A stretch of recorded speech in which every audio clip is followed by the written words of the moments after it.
नमस्कार दोस्तों I am sure कि बचपन से आप आईबीएम कंपनी के बारे में सुनते आए होंगे क्योंकि ये दुनिया की one of the oldest company में से एक है। One of the most respectable कहा जाता है, 100 साल से भी ज्यादा पुरानी। लेकिन अमेरिका के स्टॉक मार्केट में इसका सबसे वर्स्ट क्रैश देखने को मिला कल। ये आप देख सकते हो खबर, IBM loses $70 billion after worst stock crash in 58 years. तो इस वीडियो को थोड़ा समझेंगे कि आखिरकार हुआ क्या है। देखिए, एआई वगैरह तो हम बार बार सुनते आए हैं, लेकिन स्पेशली IBM के केस में क्या हुआ, इसका असर क्या होगा, वो सब कुछ मैं आपको बताऊंगा। चलिए आगे बढ़ते हैं, लेकिन उससे पहले आप सबको बता दूं, स्टडी IQ पर आज लास्ट डेट है। अगर आप कोई भी हमारा यूपीएससी कोर्स लेते हो, रात 12 बजे तक सबसे लोएस्ट प्राइस में आपको ये मिल जाएगा। इसमें 1-to-1 mentorship, test series, revision, in fact prelim से लेकर इंटरव्यू तक की पूरी पढ़ाई इसके अंदर कराई जाती है। कोई भी अगर आपको डाउट है, प्रॉब्लम है, तो ये फोन नंबर दिया है, इस पर कॉल करिए। यूज करिएगा कोड अंकित लाइव, लिंक कमेंट सेक्शन में दिया हुआ है ताकि आप मैक्सिमम डिस्काउंट ले सकें। चलिए शुरुआत करते हैं। सबसे पहले देखते हैं कि हुआ क्या। देखिए, न्यूयॉर्क स्टॉक एक्सचेंज में IBM का कल जो है मतलब सबसे वर्स्ट क्रैश था। इनफैक्ट 58 ईयर्स में 1968 के बाद वन डे डिक्लाइन अगर आप देखोगे तो सबसे खराब था। 115 साल से भी लंबा इसका इतिहास रहा है और एक दिन के अंदर अंदर 25%, इमेजिन करके देखो, 25% ये जो स्टॉक है वो क्रैश हो गया। और इसका जो सबसे बड़ा कारण बताया जा रहा है, क्योंकि देखो, जो सीईओ हैं, जो कंपनी होती है ना, अगर उसका कोई रिजल्ट आया, अगर मान लो रिजल्ट खराब भी रहा, लेकिन अगर आगे का फ्यूचर का आउटलुक कहा जाता है कि बेटर है, सब कुछ ठीक है, ये थोड़ा बहुत प्रॉब्लम चल रहे हैं, तो भी मामला सुलझ जाता है। लेकिन यहां पर खुद जो सीईओ हैं इसके, अरविंद कृष्णा, उन्होंने कहा we faltered, we did not adapt and move quickly enough. तो इसको थोड़ा सा अच्छे से समझने की जरूरत है। देखिए, सबसे पहले IBM है क्या, क्योंकि इस क्राइसिस को जानने से पहले IBM करता क्या है ये आपको समझना होगा। ये IBM एप्पल या माइक्रोसॉफ्ट या एनवीडिया जैसी कंपनी नहीं है। ये स्मार्टफोन या जीपीयू वगैरह नहीं बेचती। लेकिन IBM जो बड़े एंटरप्राइजेस हैं, जो बड़ी बड़ी कंपनियां हैं, जो गवर्नमेंट्स हैं, बैंक्स हैं, मल्टीनेशनल कॉरपोरेशंस हैं, उनको सर्व करती है। इनका मेजर बिजनेस अगर आप देखोगे, enterprise software, hybrid cloud computing, अब ये भी AI के अंदर में आ चुके हैं, IT consulting, main frame computers, cyber security, data management. और इनके जो मेन कस्टमर्स हैं ना, वो यही हैं, जैसे banks, insurance companies, governments, airlines, ये सब आपको देखने को मिलेगा। क्वेश्चन ये कि हुआ क्या है। देखो, क्या है ना कि इनका अर्निंग्स का अनाउंसमेंट किया जाना था, उसके पहले ही इन्होंने अपना जो प्रिलिमिनरी फाइनेंशियल रिजल्ट है वो यहां पर पब्लिश कर दिया, रिलीज कर दिया। और ये ऐसा किया गया बताने के लिए कि देखो, जो हम नंबर्स एक्सपेक्ट कर रहे थे उससे भी ये खराब होने वाला है। मतलब कंपनी ने बताया कि उनका जो रेवेन्यू है वो $17.2 बिलियन होगा, which is only 1% growth. Revenue जो है वो एक्सपेक्टेशन के हिसाब से कम होगी, अर्निंग्स पर शेयर कम होगा। इंफ्रास्ट्रक्चर जो बिजनेस है उसका रेवेन्यू डिक्लाइन हो रहा है 7%। यहाँ पर जो लार्ज एंटरप्राइजेस के साथ डील्स वगैरह हुई थी उसमें डिले हो गया। तो इन्वेस्टर्स का तुरंत जो कॉन्फिडेंस है वो लूज हो गया। लोगों ने मार्केट में, स्टॉक मार्केट में जो IBM के शेयर्स हैं उसको बेचना स्टार्ट किया और इसीलिए ये आपको इतनी बड़ी गिरावट देखने को मिल रही है। लेकिन क्वेश्चन ये कि इन्वेस्टर्स पैनिक क्यों किए। देखो, problem is not just about lower profit, कि प्रॉफिट कम हो गया, प्रॉफिट ऊपर नीचे चलता रहता है। लेकिन इन्वेस्टर्स को ये चीज रियलाइज हुआ कि IBM का जो पूरा मतलब जो उनकी अर्निंग होती है ना, जो एंटरप्राइज टेक्नोलॉजी स्पेंडिंग है, वो फंडामेंटली चेंज हो गया है। मतलब IBM को जहां से रेवेन्यू आना चाहिए था, तो वो सोर्स में ही पूरा बदलाव हो गया है, जिसकी वजह से आगे भी प्रॉब्लम रहेगी। अब देखो, समझने की कोशिश करिए। AI रेवोल्यूशन ने ऑलमोस्ट हर एक चीज को बदल कर रख दिया है। क्योंकि पिछले एक दशक में अगर आप देखोगे, जो कंपनीज हैं, मतलब कई दशकों से जो कंपनीज थी, मतलब मैं IBM की बात नहीं कर रहा हूं, IBM जिन कंपनीज को सर्व करती है, जो बैंक्स हो गई, कोई भी कंपनी दुनिया की जो है, उनका IT का बजट अगर आप देखोगे ना, जनरली वो कैसा होता था, ये पहले की बात है। वो सॉफ्टवेयर पर 40% खर्चा करते थे, कंसल्टिंग पर 25%, इंफ्रास्ट्रक्चर 20%, बाकी चीजों पर 15%। तो ये जो सॉफ्टवेयर पर 40% है ना, इससे IBM को बहुत सारा रेवेन्यू जनरेट होता था, क्योंकि जो बाकी की कंपनीज हैं वो अपना बड़ा हिस्सा सॉफ्टवेयर, कंसल्टिंग, इन सब चीजों पर खर्चा करा करती थी। लेकिन जनरेटिव AI आने की वजह से जो प्रायोरिटीज हैं कंपनीज की, वही बदल चुकी हैं। आज के डेट में दुनिया में जितनी भी कंपनीज हैं, वो पहले क्या कर रही हैं, वो AI चिप्स को खरीद रही हैं, AI सर्वर को ले रही हैं, स्टोरेज खरीद रही हैं, नेटवर्किंग इक्विपमेंट खरीद रही हैं। मतलब अब उनका पूरा फोकस हार्डवेयर की तरफ हो गया है। अभी तक क्या था, सॉफ्टवेयर पर ज़्यादातर कंपनीज़ अपना पैसा लगाती थी। अब पहले वो हार्डवेयर इकट्ठा कर रही हैं। जैसे अब कंपनीज़ का मेन जो आईटी बजट है, आप देख सकते हो वो जीपीयू चिप्स में जा रहा है 40%, सर्वर्स पर 25%, स्टोरेज पर 15% और सॉफ्टवेयर पर सिर्फ 10% जा रहा है। मतलब कंपनीज जहां पर पैसा खर्चा करती थी ना, वही यहां पर पूरी तरह से बदल गया है। अब क्वेश्चन ये है कि कंपनीज हार्डवेयर पर ज्यादा फोकस क्यों कर रही है?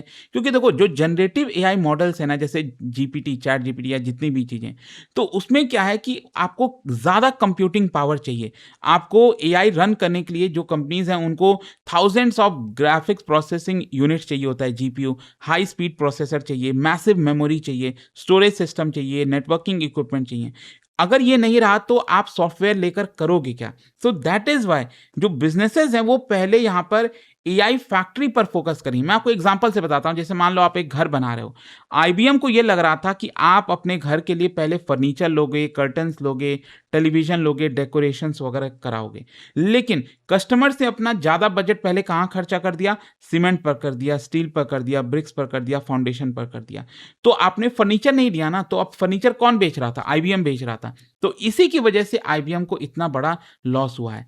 तो यहां पर जो सीईओ हैं अरविंद कृष्णा, उन्होंने देखिए क्या एडमिट किया है। उन्होंने कहा कि एक्सटर्नल कंडीशंस जो हैं वो तो है ही हैं, लेकिन उन्होंने इस बात को एक्नॉलेज किया, रेस्पॉन्सिबिलिटी ली कि आईबीएम भी जल्दी से अपने आप को अडॉप्ट नहीं कर पाया। मतलब जिस तरह से अपने आप को और बदलना चाहिए था, नहीं हुआ। कंपनी ने अपना जो जो कस्टमर बेस है, जिस तरह से कस्टमर्स खर्चा कर रहे थे, कैपिटल एक्सपेंडिचर कर रहे थे एआई इंफ्रास्ट्रक्चर के ऊपर, वो कंपनी नहीं समझ पाई। यहाँ पर जो मेजर कॉन्ट्रैक्ट्स थे वो भी शेड्यूल पर कंप्लीट नहीं कर पाई कंपनी आईबीएम, और जो आईबीएम का एग्जीक्यूशन था वो वीकर था देन एक्सपेक्टेड। तो ये जब पब्लिकली आप एडमिट करते हो ना ये सारी चीज़ें, वो भी जो कंपनी का हेड है जब वो एडमिट करता है, तो इसीलिए यहाँ पर लोगों का, इन्वेस्टर्स का ट्रस्ट जाता है और इसीलिए इतना बड़ा आपको गिरावट देखने को मिलता है। अच्छा, यहाँ पर एक और चीज़ मैं बताता हूँ, सप्लाई चेन में भी प्रॉब्लम है। एआई बूम की वजह से क्या हुआ है, GPU, server, memory chips, storage devices, इन सब की डिमांड अचानक से बढ़ गई। अब देखिए प्रॉब्लम क्या होता है, जब यहां पर कंपनीज ज्यादा पैसा इन हार्डवेयर्स के ऊपर खर्चा करने लगती हैं तो डिमांड बढ़ने लगता है। अब डिमांड बढ़ रहा है मतलब इनके दाम भी बढ़ेंगे।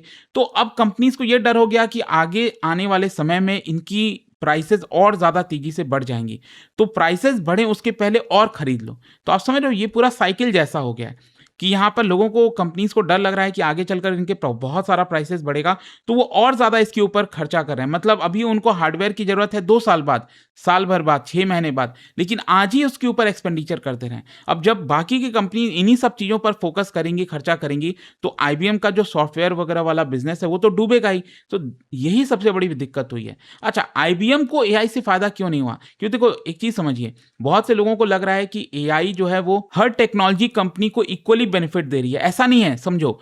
एआई वैल्यू चेन कुछ इस तरह से देखने को मिलता है। पहले सबसे ऊपर सेमीकंडक्टर, फिर जीपीयू मैन्युफैक्चरर्स, फिर सर्वर मेकर्स आते हैं, फिर cloud providers, then foundational models, enterprise software consulting. अब क्या है ना, प्रेजेंट में अगर आप देखोगे ज्यादातर उन कंपनीज को फायदा हो रहा है जो upper part of the chain में है। यहां पर जो है ना कंपनीज, जो कंपनीज का बिजनेस इन चीजों में है, तो उनको यहां पर फायदा हो रहा है। अभी जो नीचे वाला मामला है ना, अभी वहां तक चीजें परकुलेट नहीं हुई हैं। हो सकता है आगे आने वाले समय में ज्यादा फायदा इन कंपनीज को हो। तो आईबीएम का मेन जो बिजनेस मॉडल है एआई का, वो यहीं पर है मेनली। ठीक है, तो अगर यहां पर होगा तो हो सकता है आईबीएम को आगे चलकर फायदा हो जाए। अच्छा, एआई अलग अलग विनर्स को क्रिएट कर रहा है। मैंने आपको बताया बिगेस्ट विनर कौन है एआई में, जो जीपीयू मैन्युफैक्चरर्स हैं, जो एनवीडिया वगैरह जैसी कंपनी आपने सुना होगा, semiconductor companies, AI server makers, cloud infrastructure providers. लेकिन प्रेशर में कौन है? सॉफ्टवेयर, जो ट्रेडिशनल सॉफ्टवेयर कंपनीज हैं। भारत में भी आप देखो ना, जो टीसीएस है, इन्फोसिस है, इन सब के भी दाम कितने तेजी से गिरे हैं। मतलब इनके स्टॉक के दाम मतलब आधे से भी ज्यादा गिर चुके हैं। तो इसी की वजह से बोला जा रहा है कि जो ट्रेडिशनल कंपनीज है, जब तक वो अपने आप को अडाप्ट नहीं करेंगी अच्छे से, अदरवाइज वो लूज करते जाएंगी। अच्छा, यहां पर एक साइबर सिक्योरिटी का भी एंगल है। क्या है कि आईबीएम के गिरने का कारण ये भी है साइबर सिक्योरिटी कंसर्न, क्योंकि एआई जितना ज्यादा पावरफुल होता जा रहा है, साइबर अटैक्स उतने ज्यादा सोफिस्टिकेटेड होते जा रहे हैं। अब जो कंपनीज एआई के हार्डवेयर वगैरह खरीद रही है, उनको ये भी तो डर है कि उनके ऊपर साइबर अटैक भी हो सकता है। तो वो कंपनीज अपना ज्यादातर पैसा फिर अब साइबर अटैक को रोकने में लगा रही हैं। मतलब जो बिजनेस आईबीएम का है, जो चीजें सेल कर रहे हैं, उसमें बाकी की कंपनीज अब पैसा लगाना बंद कर दिए हैं। सो ये सबसे बड़ी प्रॉब्लम आई है। अब लास्ट में क्वेश्चन यही है कि क्या इसका मतलब ये है कि एआई आईबीएम के लिए खराब है? देखो ऐसा नहीं है। आईबीएम भी एआई में अच्छा खासा निवेश कर रहा है, लेकिन जो मैंने आपको बताया टाइमिंग एंड एग्जीक्यूशन ये काफी मायने रखता है। हो सकता है आज आईबीएम का हालत ये है, आगे चलकर चीजें ठीक हो जाएं, बट वो देखना होगा। बट आई होप कि आज ये आपको समझ में आ गया कि एग्जैक्टली आईबीएम के साथ हुआ क्या है। और जाने से पहले एक बहुत ही इंटरेस्टिंग क्वेश्चन, क्या बता सकते हो इनमें से कौन सी Indian technology company, IT company है जिसका हेडक्वार्टर बेंगलुरु में नहीं है? ये आपको बताना है और इसका राइट आंसर आप सब जानते हैं। मेरे इंस्टाग्राम पर तो मिलेगा ही, वहां पर अगर आप नहीं हो कोई बात नहीं, टेलीग्राम से ले सकते हैं इसका सही उत्तर। और दोस्तों जैसे मैंने आपको बताया, अगर आप यूपीएससी की तैयारी कर रहे हैं, कोई भी बैच चाहते हैं, आपको बस यूज करना है कोड अंकित लाइव मैक्सिमम डिस्काउंट के लिए। और ये फोन नंबर है, कोई डाउट है, प्रॉब्लम है बैच को लेकर, इस पर कॉल करिए। एंड इसमें 1-to-1 मेंटरशिप, टेस्ट सीरीज सब कुछ मिलेगा। सबसे खास बात यह है कि आज रात 12 बजे तक लोएस्ट प्राइस में आप इन बैचेस को अवेल कर पाओगे। स्टडी IQ IAS, आपका सिलेक्शन हमारा मिशन।